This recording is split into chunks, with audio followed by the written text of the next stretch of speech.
I'm Abe Bawden. I'm from where I call home is Huntington, Utah, but moved here to Arizona about 12 years ago. I now live in Santan Valley. I've had my licenses now for 12 years. I've worked in the industry for 11 of those 12 years. So I started off working as a nationwide agent. It is where I got my start, and I was in office out in Phoenix, and then I moved to took about a year and a half off, went into the banking world, worked for Chase and M&I Bank, and then went to Liberty Mutual after that and worked there for about a year. You know, my experience as a captive agent was good. I wouldn't say that I have a negative, I didn't have a real negative experience with it. The tough part about being a captive agent, though, is you just are limited on the options that you can offer people. You have one company, one set of pricing, one set of underwriting rules, and if you don't find enough people within that niche and within that little black box that the company wants, then you're constantly spinning your wheels trying to find new clients. So that's why the independent world was something I needed to find and move to. So with Liberty Mutual, the pros were that you could focus solely on writing new business. That was their model. They had a service staff in the office. You were paid a fair commission for the new business you wrote, but then you gave back 90% of that commission on renewals for servicing for the service staff. So the advantages to that, of course, is that you're constantly just out developing new relationships and being able to develop your new business referral base, which is great. But the con to that is the obvious that after 10 years of doing and just writing new business all the time, you have very little to show for it on renewal business and residual income. And anyone who wants to make a career out of the insurance business knows that residual income is why we're all in this business. None of us are in the business to constantly have to run a business off of the new business that we're writing. That's not the point of this of the insurance game. The straw that broke the camel's back, per se, was a client that I had received off of a lead source. They were currently with Allstate, I believe, if I'm remembering correctly. They wanted to get a better rate and better coverages, so I worked up a quote with them through Liberty Mutual. They loved the quote. We had a good conversation, explained to them all the coverages. They loved the coverages. And so we set it up to get back in touch to finish up the policy a week after I had initially given them the quote, because I was around their renewal date with Allstate. So as I did that, called them up a week after I had spoken with them, said, hey, I'm here we're going to get your policy started today.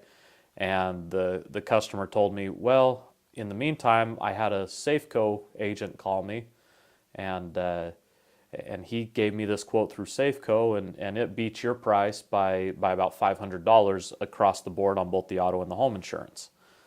So Safeco is owned by Liberty Mutual.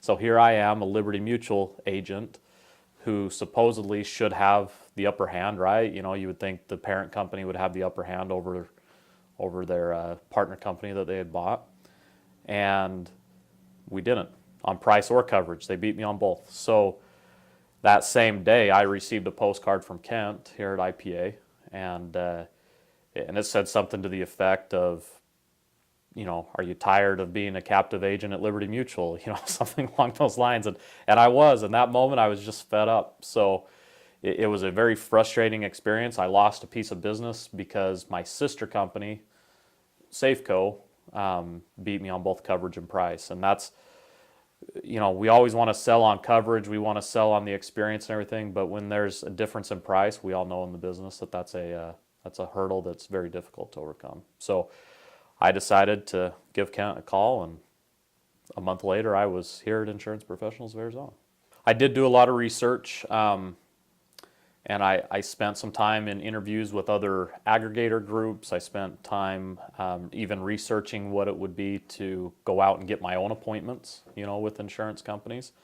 So I guess the first thing I'll mention is to go out and get my own appointments. I was essentially told that, Yeah, I could get maybe one or two of them, but the premium requirements that I was going to have to meet over the next 2 to 3 years were going to be pretty substantial. So I guess I looked at it and said, all right, so maybe I could bring on a Safeco or a Travelers, maybe a Mercury, but ultimately I'm not going to do enough business in that 3-year period to bring on any more than that, just based upon their requirements that they had that you had to write within the first 3 years.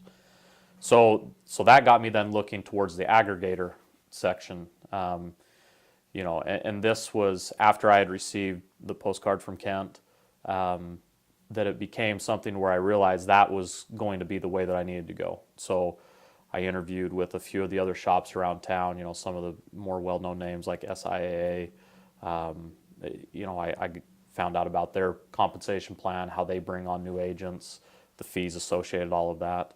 And really what it boiled down to is based upon the commissions that I could earn here at Insurance Professionals of Arizona, along with the minimal fees that we have to participate in and things like that, it just made the most sense financially.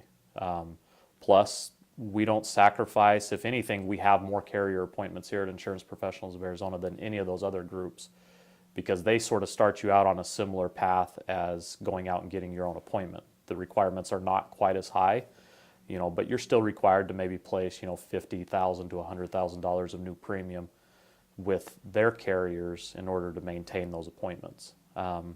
So that just, a lot of those things combining against each other made Insurance Professionals of Arizona the logical choice. Well, from my income now on what I'm averaging on a monthly basis compared to nationwide is triple, and compared to what I was making at Liberty Mutual, it's double. No, it will not slow down. If anything, that's the beauty about what we're doing. I have the best of both worlds. I have a great opportunity to earn new business commission, and I have a great opportunity to earn renewal commission.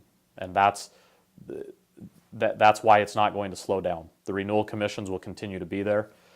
Being an independent agent, my average retention is at 90% year after year. I know there's other agents within our group that are higher than that. But for me, my experience has been that I'm hitting at a 90% clip. So, those of you that are in the captive world are going to say, how in the world do you retain 90% of your business? Well, I was in that same boat. At Nationwide and Liberty Mutual, the average retention of clients was around 70%, 75%. You were a rock star if you hit 80%. So, if you're a rock star in the independent world, you're going to be hitting probably 95, 96%. So that's why it will never slow down. The renewals and your opportunity to save business, being able to shop them across a number of different carriers is what really makes all the difference in the world.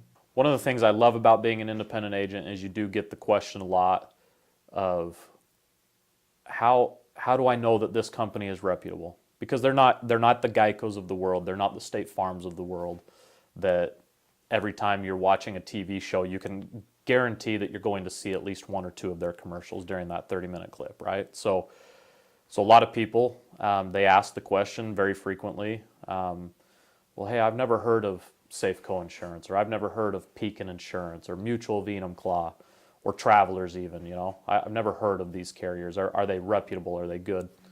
The reason why I like to work with companies like Pekin and Mutual Venum Claw and Safeco and Travelers, I would say those are probably my top 4 carriers. The reason why I love working with them is because you can answer with confidence that the coverages that they offer and their financial backing are just as strong as a Geico or a State Farm or a Nationwide or a Liberty Mutual. Many of them hold the same financial ratings with AM Best that those name brand carriers do. And for the coverage packages that they offer, I don't think they can be beat. I mean, I see policies from Geico and State Farm and Farmers and Liberty Mutual, Nationwide all day long, and the coverages they offer are the majority of the time inferior to what we have within our carriers.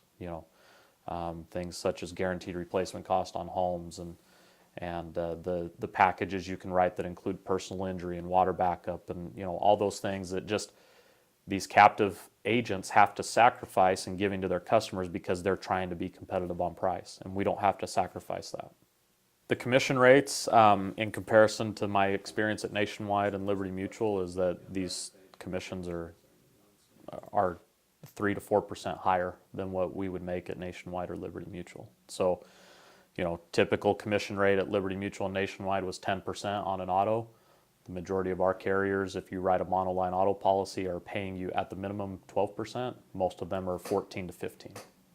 Home insurance at Liberty Mutual Liberty Mutual and Nationwide were 12 to 15%, depending on the coverage A amount of the home. Most of our carriers are 15%, and we even have some that pay us 18 to 20%. So, it's 3 to 4% higher per policy normally, I would say on average. But we even have carriers that pay us 20% on stuff. So many of the times it may even be double to even, 75% more. The first thing I would tell a captive agent about joining our group here at IPA is that the amount of carriers we have access to is second to none here in the Arizona market. The personal lines carriers that we have are the top ones in the Arizona market.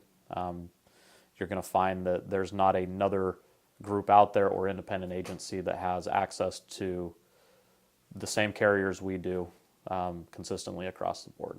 So that's what I would say would be number one, is the options. Number two is you're going to find a lot of independence here at IPA.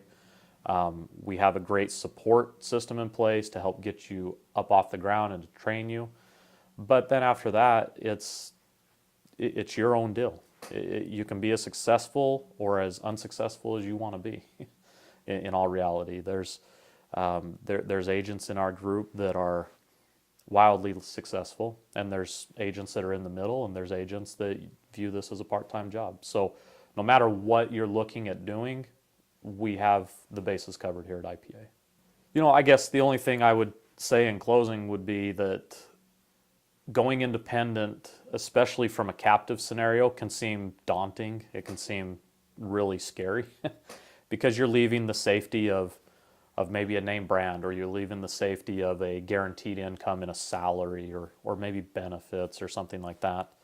And all of those things are legitimate reasons as to why the captive world could be viewed as a pro for many people. But the amount of income that you're going to make going independent, and the job satisfaction you're going to have, and the ability to shop clients, and how that helps in your selling, I think that outweighs any of the pros that would ever be given at a captive insurance agency. Whether that's owning your own agency or just working for a captive agent. I think the benefits you're going to have going independent and the amount of money you're going to make is far outweighs any of those other benefits that a captive agency or a captive company would be able to offer.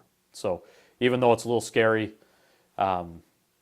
make the necessary preparations. Just know, the first year or two is going to be something that you're going to have to budget real well. You're going to have to work real hard. But after that, years 4, 5, 6, 7, 8, 9, 10, you will never look back. It will be the best decision you've ever made from a professional standpoint. And the losing sleep thing is maybe a phrase that we use, but maybe it wasn't sleep that was lost. But when you walked into the office, ask yourself, if you're a captive agent, are you really happy selling the product you're selling?